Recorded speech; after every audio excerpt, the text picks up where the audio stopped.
Notanteraina androany 5 febroary 2024 ny fametrahana ny vady fototra ny fanazarana ny sekoly EPP ao Andohalahy Fezapy Fiombonana ao anatiny komuna Fiombonana eny Atsimondrano Cisco Analamanga. Afaka roa volana dia ho vita tanteraka ny asa. Nisy ny fandraisana antanana ho fanatsarana ity sekoly ity avy amin'ny fikambanana LeDéfi Madagascar izay fikambanana iraisam-pirenena manampy ny ankizy marefo ara-pivelomana. Ny LeDéfi moa dia association pour le bien-être des enfants en difficulté.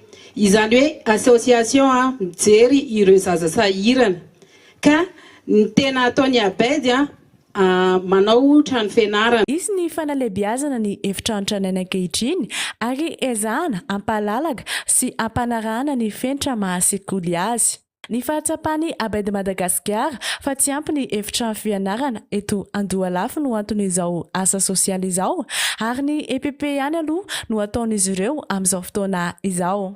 École anankiray io zany ny salon aminazy efa efatra dia efa tery le izy dia zana ho atao anankitelo zany le salle dia misy efitra anankiray zany amboarina dia mba hampalaladalaka kokoa an'ilay efitra dia zana asiana aération varavarankely zany ampombony dia ny tableau atsaraina tanteraka. Zava-dehibe indrindra ny tatsofoka ho an'ny fanabeazana toy izao araka ny fanazavana no entin'ireo manam-pahefana tonga nanotrona ity fotoana ity. Ito ihany koa ny tenako dia mbola manantitra sy manamafy fa tsy hahita firenena androso zany tsika raha tsy mitojo amin'izay lafiny fampianarana zay ireo taranaka fara-mandeha amintsika ireo. Nanotrona ity fametrahana ny vady fototra ity ihany koa ny solombavam-bahoaka voafehy tao Atsimondrano, ny ben'ny tanàna, ny avy amin'ny farim-piadidi-pampianarana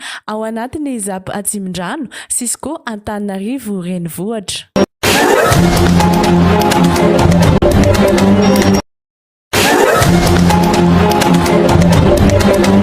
Notanteraina androany 5 febroary 2024.